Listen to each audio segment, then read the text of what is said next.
2 years na yata ang nagdaan. No, I think 3 years na.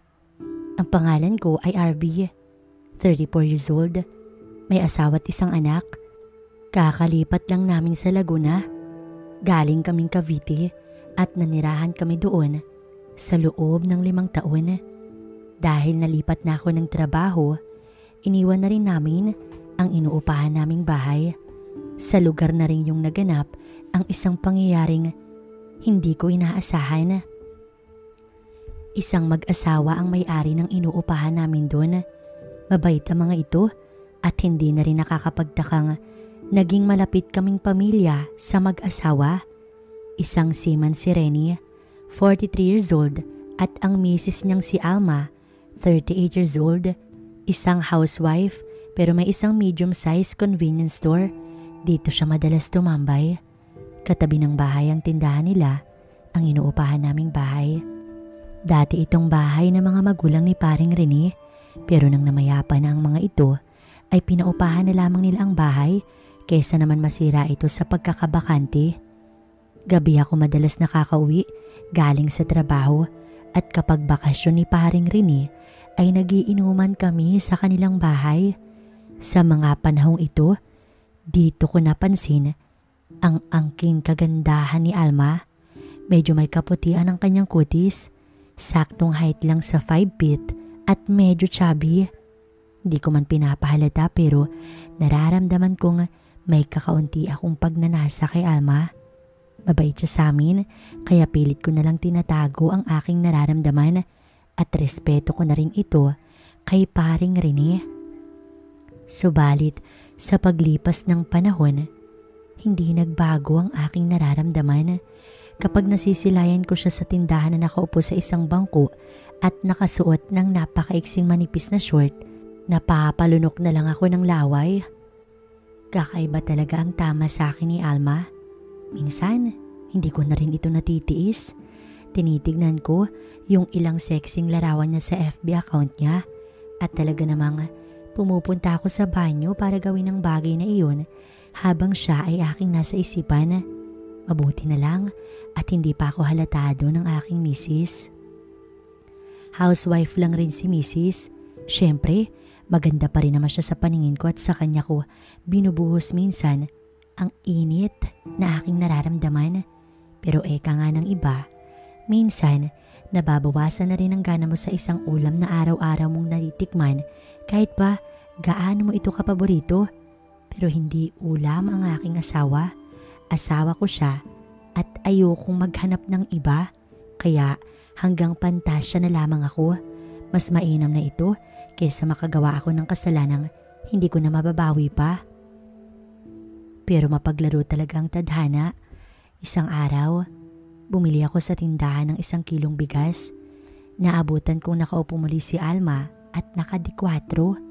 Ngumiti siya nang makita ko at tumayo agad. Uy, buti nandito ka pare, may hingin sana akong pabor. Wika niya sa akin. Siyempre, na-curious ako agad. Tinanong ko siya kung ano yun. Habang pasimple kong tinignan, ang bewang niya pababa. Naka-short na naman siya ng maikli. Kulay pula ito at mas lalong lumabas ang malalaki niyang hita na nakakapanggigil. Sa panahong yun, wala si paring Rene at nasa barko pa ito.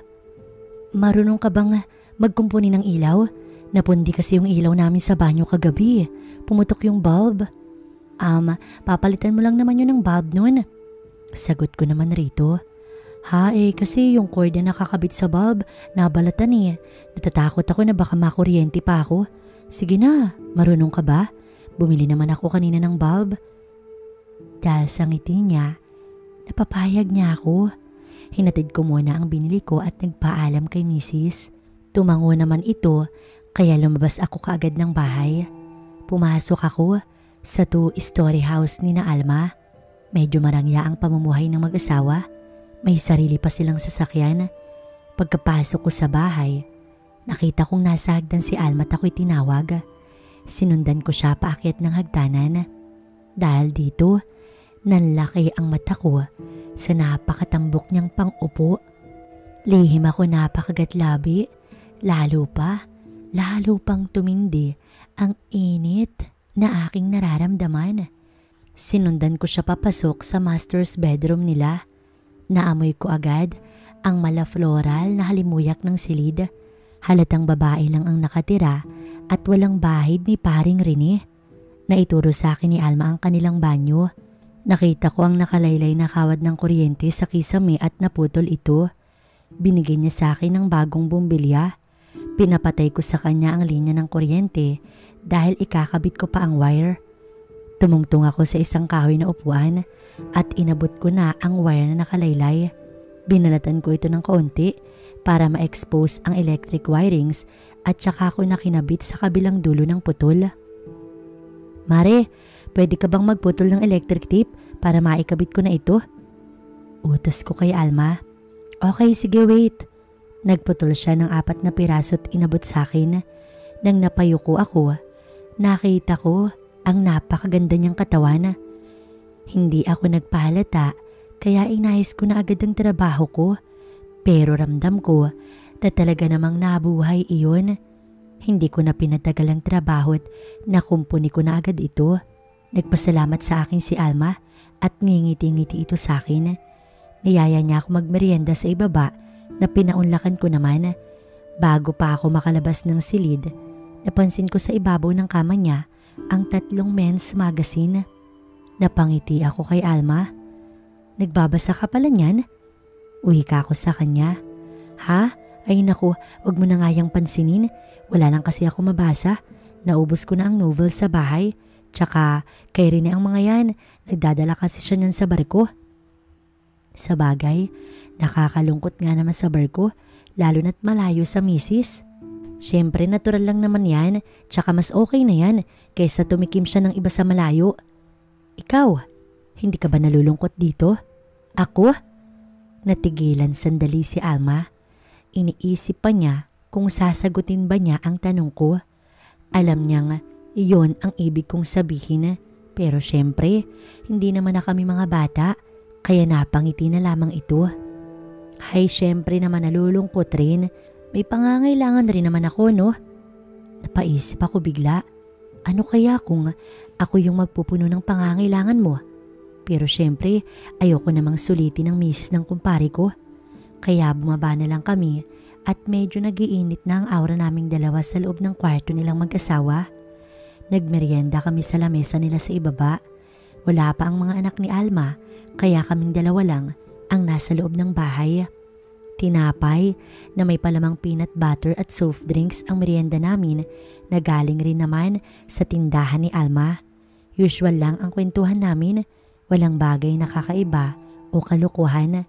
Matapos ito, nagpaalam na ako sa kanya. 11:00 na ng gabi at may pasok pa ako kinabukasan kaya nagpa siya muna ako mag-FB bago matulog. Tulog na sa tabi ko si Mrs. at medyo humihilig pa. Napansin kong online si Alma kaya minessage ko ito. Bakit gising ka pa? Tanong ko sa kanya. Ilang segundo at nagreply siya. Hindi pa ako inaantok eh. Ikaw, bakit gising ka pa? Diba may pasok ka pa bukas? Patulog na ako. Nag-FB lang muna, pampaantok. Ano gawa mo dyan? Sabay tanong ko kay Alma ng diretsahan. Nag-reply naman agad siya. Ibig sabihin, posibleng ako lang ang kausap niya ngayong gabi. Eto, nakahiga lang sa bed. Si Mare gising pa? Ayan, tulog na kanina pa. Bakit hindi ka pa inaantok? Nagtaybo kasi ako kanina bago kumain. Eto, gising pa rin diwa ko. Nagpapasexy ka talaga ha? Unang flirt ko kay Alma. Medyo bumilis ang tibok ng puso at nawala agad ang aking antok. Talo ko pa yung nagkape. Na-excite ako bigla. Sexy pa rin naman ako eh. Sagot niya sa akin. Napaisip ako ng kalokohan. Inopen ko ang photos niya sa account niya at nakita ko ang isang picture na talaga namang nagdadala sa akin sa CR. Yung picture niyang nasa beach, nakapekpek short lang siya at bikini bra na kulay light blue. Paborito ko ito dahil kitang-kita ang makinis niyang katawan. Sinave ko ito at sinend ko sa kanya sa messenger. Sa bagay, pag ganito ba naman ka-sexy, mapapauwi ka talaga. Wika ko, Matapos masend ang picture, ilang segundo ko naghintay matapos niyang masin ang picture. Kinakabahan ako, baka lumampas na ako sa linya ko sa ginawa ko. Openly ko ng fine fruit ang misis ng kumpare ko at katabi ko pa si misis. Gago ka talaga, tagal ng picture niya na, dalaga pa ako niyan. Sa wakas ay nagreply siya. Napangiti ako at nabura agad ang aking pag-aalinlangan. Nagreply ako kaagad. Tagal na ba yan? Parang wala ka masyadong pinagbago eh. Pero syempre, medyo chubby na katawan mo ngayon kaysa dati. Pinuri ko siya para maging positive ang feeling niya sa sarili niya. Pero bumawi ako ng kaunti para medyo maging offensive ako at mapapareply ulit siya sa akin. Eh syempre, nanganak na ako eh. Pero sexy pa rin naman hanggang ngayon. O nga pala, kamusta naman yung ilaw mo sa banyo? Ayun, okay naman. Salamat kanina ha. Kakashower ko nga lang rin eh. Okay naman yung pagkakakabit mo. Eh di mahalimuyak ka ngayon kasi bagong ligo. Mahalimuyak talaga? Sino pa bang gumagamit ng ganyang words? Sige, eh di mabango na lang. Ibig kong sabihin, mabango ka ngayong gabi kasi kakaligo mo lang. Bakit kanina? Mabaho ba ako? Nag-aantay ulit siya ng papuri. Sa bagay, babae talaga. Mahilig makarinig ng papuri kahit ayaw pang aminin ng iba. Mabango ka pa rin naman kanina. Yung kwarto mo nga, amoy ng bango mo kaagad na amoy ko pagpasok ko eh. Nabuhay na lamang iyon ang hindi ko namamalayan. Pasimpleng mga flirt lang ang ginagawa ko para hindi halata. Yung tipong pinapa-excite mo lang muna siya at hindi ka didiretso sa main course. Ay ganun, grabe naman yung ilong mo pare. Medyo may kaunting bahid na depensa si Alma. Ginamit niya ang pare na word para ma-remind akong misis siya ng aking kumpare. Pinapa-remind niya sa akin ang linya ng boundary pero so far, wala pa naman ako nilalampas na boundary. Malakas lang talaga pakiramdam ko mare, kaya nga napapatanong ako kanina sa'yo tungkol sa magazine eh. Naiintindihan ko rin naman yung mga pangangailangan mo bilang babae. Ginamit ko na rin ang mare para mapakalma siya at ma-convince na wala akong planong masama. Which is, totoo naman, wala talaga akong plano. Sadyang malikot lang ang isipan ko at ngayon, gising na gising ang aking diwa. Hindi nagreply si Alma, kaya napilitan akong dumagdag. Pero madalas naman siguro kayong nagkaka-video chat ni kumpare no? Naku, minsan lang. Kaya pala malungkot ka rin minsan. Pasimple kong sagot na nagsasabing kulang sa bagay na iyon si Alma. Oobserbahan ko ang kanyang reaksyon. Puro ka talaga kalokohan no? Sige mare, papahinga muna ako, maaga pa ako bukas. Huwag magpupuyat ha. Good night. Tinapos ko na muna ang usapan namin. Ramdam ko ang defensive stance niya dahil hindi siya sanay nakipag-usap sa akin ng ganito. Lalo na at kumpare ako ng kanyang mister. Mainam na rin ito't ako ang tumapos para parang medyo bitin para sa kanyang usapan at mas malaki ang chance ko na makausap pa siya next time. At ang dahilan ko na may trabaho pa ako bukas ay nakadagdag pa ng pasimpleng rason na busy akong tao at walang oras sa pag-flirt. Lumipas rin ng 3 araw at naging busy ako sa trabaho. Hindi ko na muna kinausap si Alma. Inatupag ko lang ang aking ginagampan ng papel sa mundo. Biyernes ng gabi at medyo pagod ako sa trabaho kaya 9:00 pa lang ay nasa kama na ako. Si Mrs. naman ay nasa sala at nanonood ng drama kasama ang anak namin. Mag-isa lang ako sa silid namin. Nag-open muna ako ng FB at nakita kong online na naman si Alma. Biyernes na biyernes, nagkukulong ka lang sa bahay niyo Mari. Gumimik ka naman. Biro ko kay Alma para mas malaki ang chance na makareply siya kaysa style ng ibang lalaki na magsasabi ng hi or kamusta. Diyos ko, kahit retarded, hindi ka papansinin kung ganun yung approach mo. Hindi ako mahilig gumimik. Eh bakit kwento sa akin ni pare? Madalas ka raw tumagay noon. Lol, noon yun. Iba na ngayon tsaka may mga anak na ako. Wala namang masamang gumimik ka rin paminsan-minsan, di ba? Bad influence ka talaga. Susumbong kita kay kumpare mo, sige. Sira, baka nga suportahan pa ako nun eh. Eh, saan naman ako pupunta? Tsaka sino namang kasama ko? May sayawan sa downtown, bakit di mo itry? Ay laka bang mga tropa na misis rin? Misis mo. Pambawi niya sa akin. Hindi mahilig sa labas yun. Bukod sa kanya syempre. Naku, wala na akong kaibigan dito. Malalayo na sila. E di samahan na lang kita. Pasimple kong biro pero may konting bahid ng katotohanan. Loko, hindi papayag yung misis mo nun no? Eh ikaw naman itong malulungkot mag-isa dyan sa kwarto mo. Okay lang, kaya ko pa naman. Sariling kahit na lang no. Dahil mapagbiro ang aming usapan, sakto lang rin na pabiro ko siyang i-inquire kung ginagawa niya ang bagay na iyon sa kanyang sarili. Simple, hindi obvious at safe. Ulul ka talaga, hindi ko gawain yan. All caps pa siya so ibig sabihin, gets niya ang aking biro. Pero syempre, mag-play innocent muna tayo para hindi halata. Ano bang sinasabi mo? Ikaw talaga? At dahil dito, siya tuloy ang nagmumukhang dirty-minded at nagmumukhang sabik sa bagay na yun. Ano ba yan? Ikaw kasi kung anong-anong pinagsasasabi mo eh. Ayun, huli ko na siya at dito ko aatake ng medyo seryoso dahil nasa good mood siya at mas mataas ang chance na umamin. So ibig sabihin, hindi ka nagsosolo? Naku, kaya pala madalas kang nalulungkot? May kaonting patawa sa dulo para hindi masyadong seryoso ang dating kasi kung seryoso masyado, mabilis babalik ang pagiging defensive ng babae at hindi ulit aamin yan at magiging negatibo ang epekto sa'yo. Ulol, hindi naman yan ang batayan ng kaligayahan no? Nako, dyan ka mali-mari kasi kailangan rin ng tao ang ganun. Inimbento talaga yun para maging masaya ang tao. Sino nag-imbento? Ikaw? Ayun, defensive na naman siya at tila nilalayo sa kanyang usapan pero feel ko malambot pa rin ang defense niya kaya aatake ako muli. Sira, totoo lang yung sinasabi ko. Ako minsan ginagawa ko yun. Nakakabawas ng stress kasi kahit sandaling kaligayahan lang. Sa sinabi kong to, hindi niya maiiwasang imaginein na ginagawa ko ang bagay na yun dahil parang fa-advice ang dating, hindi halatang bastusin. Kumbaga, 40% bastos lang siya at 60% seryoso pero totoong baliktad siya. Basta, never ko pang natry yun.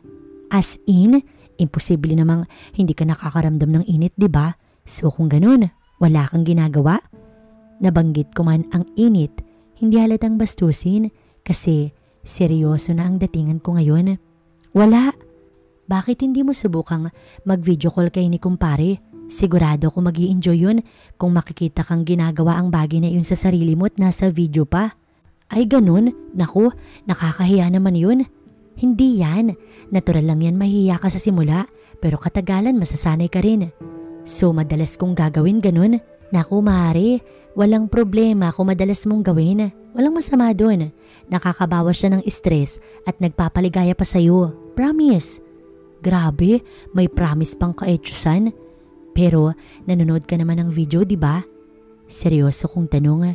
Sa puntong ito, wala na siyang defense at kung gagamitin ko ng tama ang mga baraha ko, mapapaamin ko pa siya ng mga bagay-bagay na siya lang at ang mister niya ang nakakaalam. Oo naman, minsan. Nag-iinit ka naman ba pag nakakapanood ka ng video? Lol, syempre. So, nag-iinit ka habang nanonood pero hindi mo man lang sinubukang itry na gawin ang bagay na yun? Hindi no? Subukan mong sabayan. Mag-i-enjoy ka rin naman sa ganun. Oo, kaya sige na gawin mo na. Ganang mahiya sa akin. Ang tagal niyang hindi nag-reply hanggang magdadalawang minuto na pero hindi pa rin siya nagre-reply. Ano na? Ginawa mo na ba? Tanong ko sa kanya. Oo, maikli niyang sagot. Good sign, posibleng ginawa niya nga. Ayoko namang mag-request na mag-send siya ng picture. Baka umatras. Ano namang pakiramdam? Masaya pala. Grabe, nagihinit ako dun. Ginagawa mo pa ba? Tanong ko pa sa kanya. Oo. Sige lang, ituloy mo lang Alma. Ako rin dito talagang nagiinit na. Ini-imagine kita napakaganda mo. Wag na wag mong sasabihin kahit kanino Bia. Lagot ako kay Rene nito. Ramdam ko ang init ni Alma. Tinanggal ko na ang limits ko at lumampas na ako sa linya. Oo Alma, sikreto lang natin to. Ginagawa ko rin yung bagay na yun sa aking sarili. Natigilan naman ako nang biglang kumatok sa pinto si Mrs. at ako'y tinatawag. Han, bakit nakalock to? Sandali. Binuksan ko ang pintuan. Ba't ka nag-lock? Hindi ko napansin. Teka, CR lang ako. Excuse ko kay Mrs. at dumiretso ako sa banyo. Isinaksak ko ang earphones ko sa cellphone at nilock ang pinto ng banyo. Nag-reply ako kaagad kay Alma nang tinanong niya kung talaga bang nabuhay na ito. Kanina pa buhay na buhay Alma. Sige na, gawin mo na ulit. Ilang segundo pa bago nag-reply si Alma. Kanina ko pa ginagawa B. Grabe ang saya pala. Mas masaya sana kung nandyan ako Alma. Binuksan ko ang gripo para maingay sa loob at nilapit ko ang mic ng earphone ko tsaka ko tinawagan si Alma. Narinig niya agad ang lagaslas ng tubig. Nasa banyo ka? Tila hinahabol ni Alma ang kanyang paghinga. Ramdam ko ang init niya habang ginagawa ang bagay na iyon. Oo Alma, at ginagawa ko rin ang bagay na ito. Iniisip ko na tayong dalawang magkasama ngayon at ginagawa natin yun. Grabe B, ang saya pala na to no? Nababalo na nga si Alma. First time kong marinig ang boses niya at talaga namang ang init ay gumuhit sa aking katawan. Ilang minuto pa, natapos na nga kami ni Alma. O sige na, good night na. Baka kung ano pang mangyari sa ating dalawa. Tila may hint dito na gusto pa ni Alma. Mukhang nag-enjoy siya ng sobra. Sa aking isipan, nabingwit ko na rin si Alma. Nahuli ko ng isdang ilang taon at buwan kong pinagpapantasyahan. Satisfied akong lumabas ng banyo at nagpahinga na rin.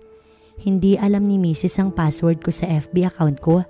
Kaya gumawa ako ng picture album na ako lang ang nakakakita at doon ko sinave ang mga pictures na pinadala sa akin ni Alma. Dahil weekend, nagkulong ako sa bahay at nanood ng TV habang naglalaro lang sa sala ang anak namin. Si Mrs. naman, abala sa paglalabas sa likod bahay. Bandang 2 PM nang tawagin niya ako at utusang bumili ng powder detergent. Siyempre, doon ako sa tindahan ni Alma pumunta. Naabutan ko siyang nakaupo sa bangkuan. Binati ko siya at nakangiti ako. Nagulat siya sa akin at lumapit kaagad. Psst, ano ginagawa mo rito? Bibili ng sabong panlaba yung powder. Okay. Bakit? Akala mo ba ikaw ang sadya ko? Pagbibiro ko kay Alma. Loko ka naman? O ano, dinilit mo na ba yung mga isinend kong picture sa'yo? Oo naman. Inabot niya sa akin ang sachet ng sabon at sa puntong ito, sinadya kong titigan ang kanyang napakagandang katawan. Sabado, nag-outing kami ni Mrs. kasama ang anak namin. Sa isang swimming pool resort kami nagpunta at doon na rin nag-overnight. Enjoy rin ang ganito mga moment, lalo pat kasama mo yung pamilya mo at nakakalimutan mo ang mga hinaharap mo araw-araw. Kinagabihan, pinost ko sa FB ang mga pictures na kuha ko buong araw. May ilang likes kaagad ito at ilang pagbati ng mga kaanak namin at kapamilya. Isang wow emoticon ang napansin ko at galing ito kay Alma. Ilang araw na rin pala nung last naming usapan. Hindi niya man lang ako minessage ng isang beses. Medyo disappointed ako pero syempre baka natatakot rin siya or nilalabanan ng sarili na gumawa ng kalokohan. Ako naman, ayoko namang umasa rin na bibigay siya sa akin. Nakita kong online siya kaya binessage ko siya kaagad. Binati ko siya at kinamusta. Naghintay ako ng reply pero wala. Umabot ng 15 minuto pero ni Sin hindi niya ginawa. Siguro busy kaya hinayaan ko na lamang. Nagpa siya ako manood ng TV sa kwarto na nirentahan namin. Nasa banyo si Mrs. at naliligo habang ang anak naman namin ay naglalaro ng mga dala niyang laruan. Bandang 11:00 ng gabi at nagpa siya akong mag-online ulit. Tulog na pareho ang mag-ina ko at susunod na rin sana ako nang makita kong mag-reply si Alma. Okay naman raw siya at kinamusta niya rin ang aking mag-ina. Online pa siya kaya naman sinagot ko kaagad. Ilang segundo, nakita niya ang message ko at nag-reply siya.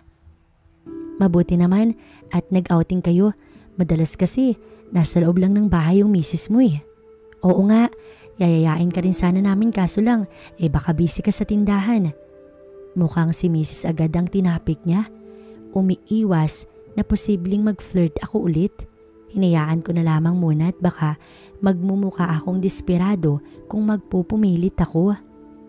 Naku oo, may hinintay rin kasi akong delivery kanina. Next time, sama ka na sa outing ha.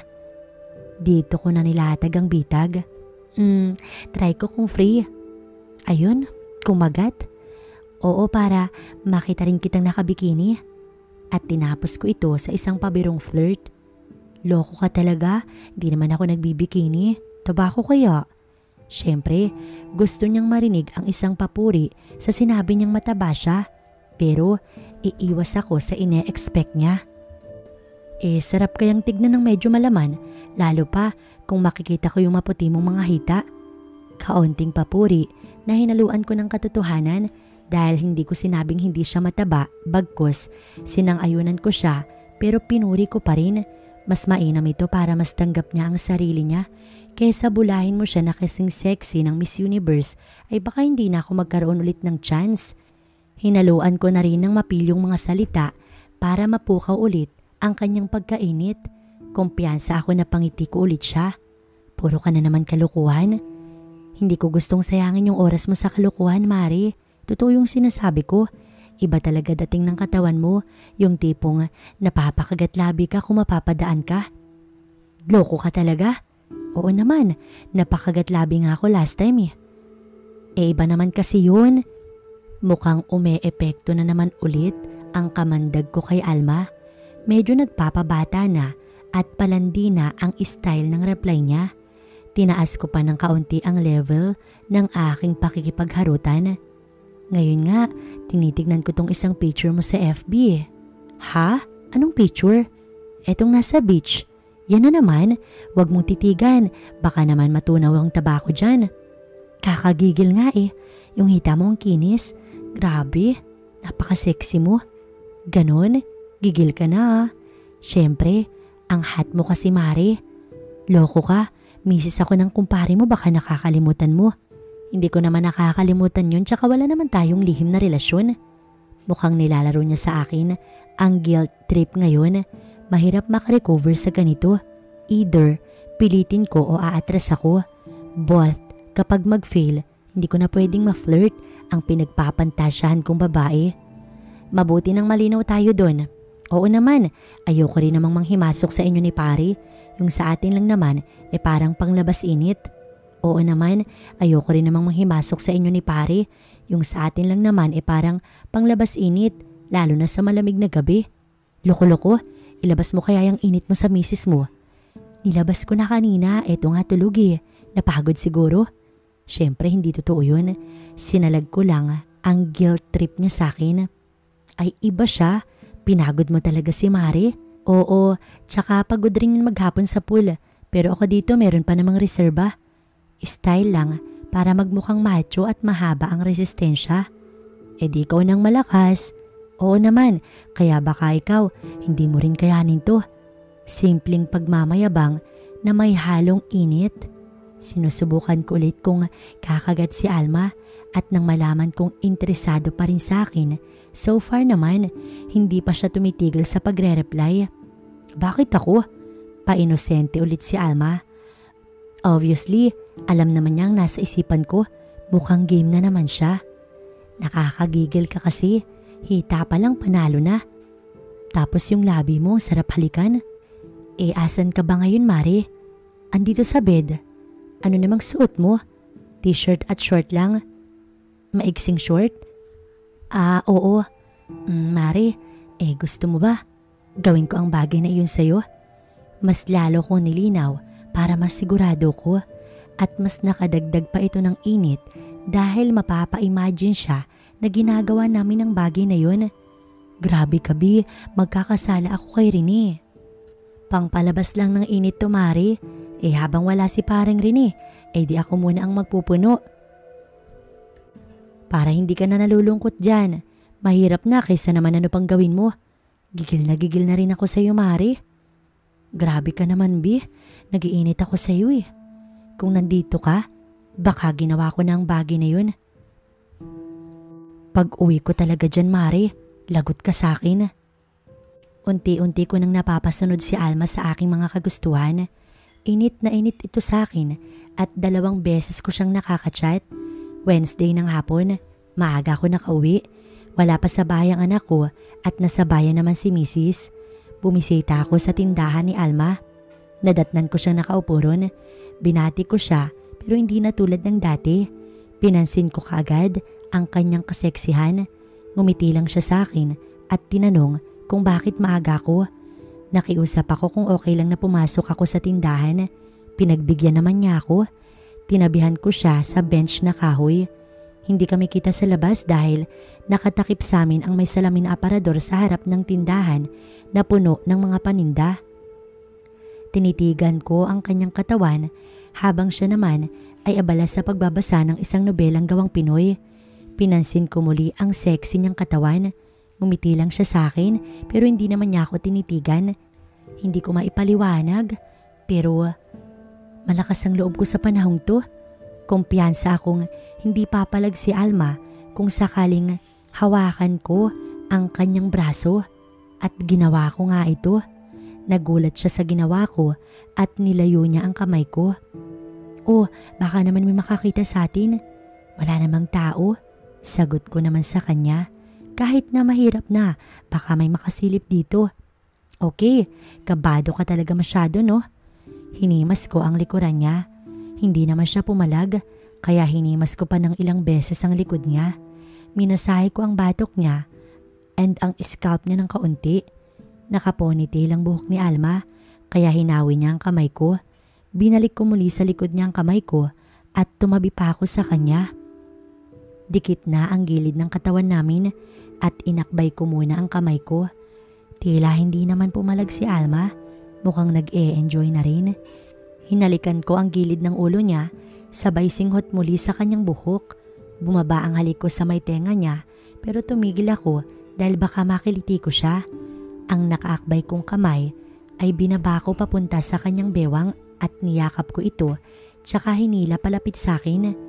Umakyat muli ang kamay ko at hinawakan ko ang gilid ng ulo niya at pinasandal ko siya sa aking balikat. Sumunod naman si Alma.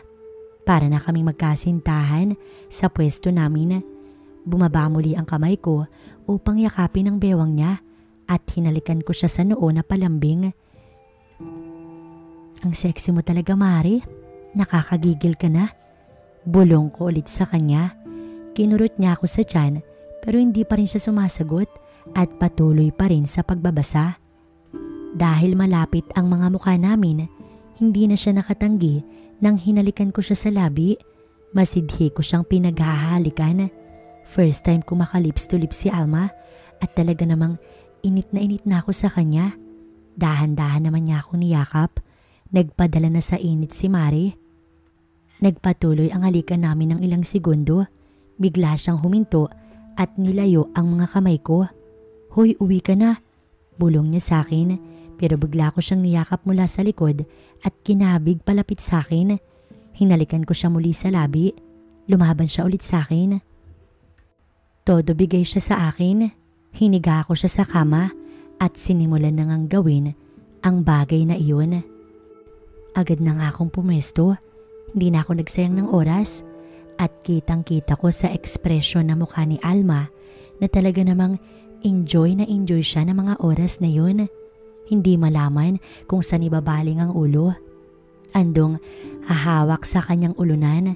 Andong hahawak sa aking braso na kulang na lamang ay masugat dahil sa higpit ng pagkakahawak niya rito. Ako naman ay talagang ngiting aso dahil sa wakas natupad ang aking pangarap. Pangarap na talaga namang makuha ko si Alma. Wala na nga makakapigil sa amin ang mga sandaling yun at tuluyan na nga kaming nahulog sa kumunoy ng pagkakasala. Parehas naming narating ang dulo. Pawisan at lupaypay kaming pareho Dahil sa naganap sa amin, hindi na ako nagtagal pa sa tindahan ni Mari. Malapit nang mag-alas 5 at baka abutan pa ako ni Mrs. na nandito nakatambay. Umuwi ako agad at naligo. Hindi ako makapaniwala sa nangyari. Ganun lang pala yun. Hay, nagawa ko rin ang aking pangarap. Tila nawala sa akin bigla ang lahat ng init sa katawan. Kumbaga, naibuhos ko lahat doon kay Alma. Matapos ang pagmumuni-muni ko, nakaramdam ako ng konsensya. Nagtaksil ako kay Mrs.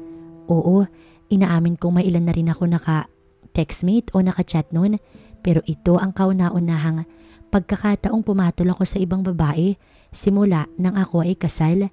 Para ako nahihiya na hindi ko maipaliwanag na maayos. Dumating si Mrs. at tulad ng dati routine ng lahat, tinago ko ang aking nararamdaman. Ayokong makahalata si Mrs. Habang nasa sala ko, tinitigan ko ang anak ko. Abala ito sa pagdodrawing sa ibabaw ng lamesa. Nilapitan ko siya at hinalikan ko sa noo. Tinanong ko kung ano ang ginuguhit niya. Sabi naman niya ay kotse raw at may mga pulis tsaka kriminal. Napangiti lang ako at kinausap siya sandali. Nung gabing yun, hindi ko na muna kinausap si Alma. Lumipas ang 1 linggo, hindi naman naging awkward ang turingan namin ni Alma kahit pa may nangyari sa amin. Hindi lang talaga namin pinag-uusapan yun kapag personal kaming nagkakaharap. Hindi ko pa siya chinachat o nilalandi man lang. Lumipas na rin ang pangongonsensyang nararamdaman ko. Mukhang bumabalik na sa dati ang aking pakiramdam.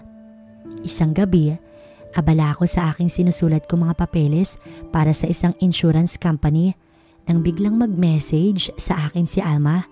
Anong ginagawa mo? Tanong niya sa akin. Nabuhayan ako ng loob at agad ko siyang nireplyan. Ito may sinusulat para sa insurance. Kamusta? Social lang ang pakikipag-usap ko sa kanya. Wala kasi ako sa mood ngayon.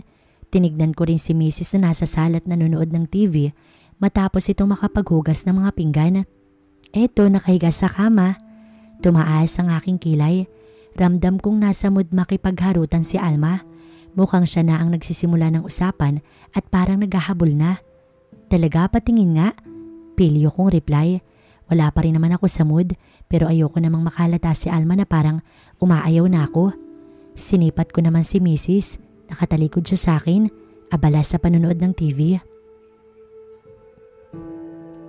Eto, nag-send ng picture si Alma. Maputi at makinis ang kanyang kutis. Tinablan ka agad ako ng init. Mukhang nasa mood ka ngayon na. Miss mo na ako, Mari. Medyo lang. Punta ka naman dito kahit sandali lang. Gawin natin ang bagay na yun. Hindi ko na alam ang gagawin ko. Tumayo ako at nagpaalam kay Mrs. Sinabi kong may bibilhin lamang ako sa labasan. Pumayag naman si Mrs. Kaya dali-dali akong lumabas ng bahay. Nang nasa gate na ako ng bahay ni na Alma, nag-message siya kung nasa labas na ako. Pinagbuksan niya kaagad ako. Pagkapasok ko sa gate, niyakap ko agad si Alma at naghalikan kami kaagad. Madilim sa harapan ni na Alma at mataas ang gate nila kaya hindi kami nakikita sa labas. Binuksan ni Alma ang pinto sa likod ng tindahan at pumasok kami sa maliit na silid kung saan ang kanyang kama. Agad ko siyang inihigaron at madaling-madali kong hinalikan ang kanyang mga labi. Hindi na talaga kami mapipigilan. Talagang kinain na kami ng init ng aming mga katawan. Muli ay naganap sa amin ang bagay na iyon. Buti na lang nag-iingat ka. Siguradong buntis ako sa dami nun. Biro niya sa akin. Medyo nahimasmasan ako sa mga sinabi niya. Ano nga kayang gagawin ko kung sakaling mabuntis siya? Siguradong katakot-takot na kahiyan ito kung nagkataon. Muli ay nalakuban ako ng konsensya pero ngayon ay may halo ng pangamba. Anong gagawin ko kung mabuntis ko si Maring Alma? Ilang beses itong tumatak sa aking isipan. Ano kaya kung may nailabas ako sa loob nang hindi ko nalalaman? Nagkaroon na kaya siya? Hindi ko na muna siya i-chat. Ang mga bagay na ito ay talagang nakapagpadagdag problema sa akin at hindi ko maiwasang ma-stress kakaisip. Natatakot-takot na ko konsensya. Ayoko nang maulit pa itong muli. Naaawa na rin ako kay Mrs. Mahal ko ang aking asawa. Taksil man ako, hindi ko pa rin ipagpapalit ang aking Mrs. Talagang nadala lang ako ng init at pagnanasa. Ngayon, napagbigyan ko na ito, Tila nabura na ito at hindi ko na hinahangad pang tumikim ulit ng bawal na prutas. At tila tadhanang may itinakda sa amin. Na-assign ako sa ibang lugar, malayo sa tinutuluyan namin. Nasa probinsya ito ng Bicol. Sinabi ko kaagad dito kay Mrs. at nagpa siya kaming lumipat sa lalong madaling panahon. Pinaliwanag ko rin ang lahat kay Alma kung bakit kami aalis. Personal ko itong sinabi sa kanya. Nakita ko ang bahid ng lungkot sa mukha niya. Senyales na tila nahuhulog na ang loob niya sa akin. Ayokong tuluyang bumigay si Alma. Kawawa na masyado si paring Rene na nakatakdang uuwi sa darating na 2 buwan. Nagpaalam ako sa kanya at nang makakuha na kami ng lilipatang tirahan sa Bicol, wala nang atrasan pa. Umalis kami at hindi na lumingon sa pinanggalingan namin. Ilang taon na rin ang lumipas simula noon. Matagal na kaming walang koneksyon ni Alma. Hindi ko na rin alam ang nangyayari ngayon sa buhay nila dahil hindi na kami friends sa FB. Hindi ko talaga makakalimutan ang mga pangyayaring yun.